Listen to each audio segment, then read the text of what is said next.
Today we've got a very special guest, Mr. Neil Vandermeer. Hi. Hey. Thank you for joining. You're welcome. Thank you for having me. Absolutely.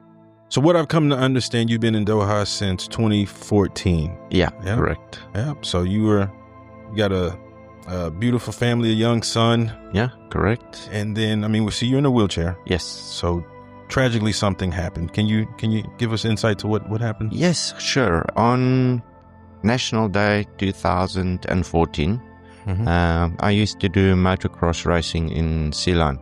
So this morning at about 6:30, sun was busy coming up. They went around one dune and I thought to myself, I will take a shortcut over this dune. And the last thing I remember when I got to the top was, the dune went down 90 degrees. It's almost a straight drop down. Straight drop down, and it was about 2 stories high. Don't know what happened, why I didn't jump off, don't remember. Just from my injuries that I landed sitting on the motorbike, and with that impact I had 2 compression fractures on my spine, broken ribs and a couple of things, So it was a straight drop down, you compress on the bike and vertebrae and spinal cord. Yeah, 2 vertebrae fractured, Yeah. So I'd imagine the recovery process was long. Yes, it was. It was not easy, especially the year after that. Physical, well, how can I say, coming out of hospital is actually when you get into the real world and the reality of it sinks in. In the hospital, people take care of you and all that. But when you're in the real world, you realize actually the difficulty of it, and also as well, which a lot of people don't realize, the effect it has on everybody around you as well. Like my wife and son, for example. The other part of it is, one thing they didn't treat you for was the mental side of it, which was very difficult. The most, I wouldn't say almost for me, most difficult part.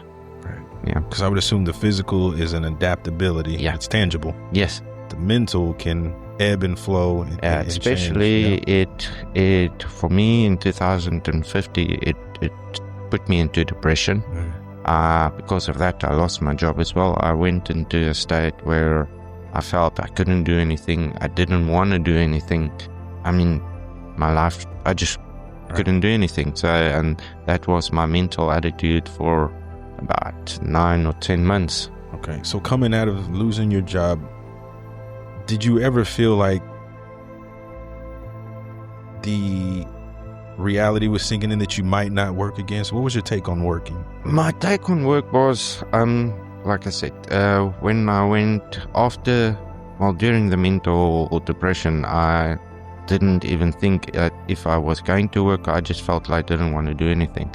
And then about 10 months, I looked at my life and I said, this is not me. Yeah.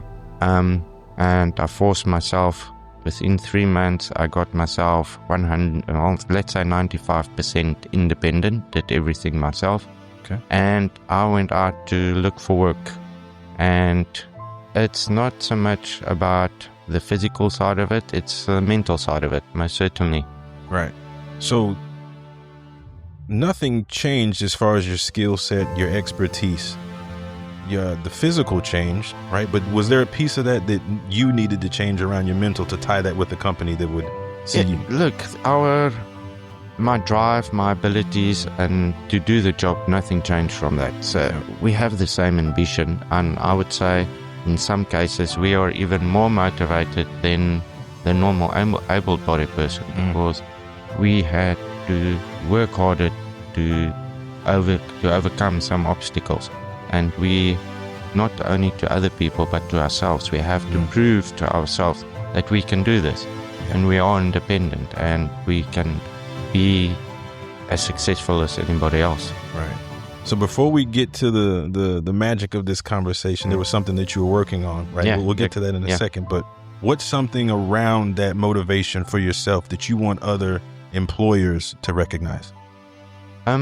People with physical disabilities or special needs are so easily or normally labeled as disabled, which is an actual fact so far from the truth. And we just do things differently. Sure. I thought I created a word a few months ago, which is defabled. Defabled? Defabled. Okay. Because people with physical disabilities, we just do things differently. Yeah. Where disabled means not abled, which is so far from the truth. Agreed. I mean, for employers, if you have somebody with special needs or a physical disability, you have somebody, and I can guarantee you that are more motivated than the average person to succeed. Right. All right. So now I want to touch on what you've been working on. Yeah. Okay. So All right. you have an entrepreneurial spirit in you and an inventor's push in you. So give us an idea of what you've been working on during your time. Okay.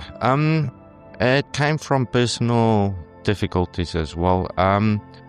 I always knew I wanted to help people, but I never knew how until I ended up in my chair. I ended up getting pressure ulcers. And after 4 months of it being healed, I found myself even not setting a reminder on my phone. I don't lift myself the whole time as much as what I should.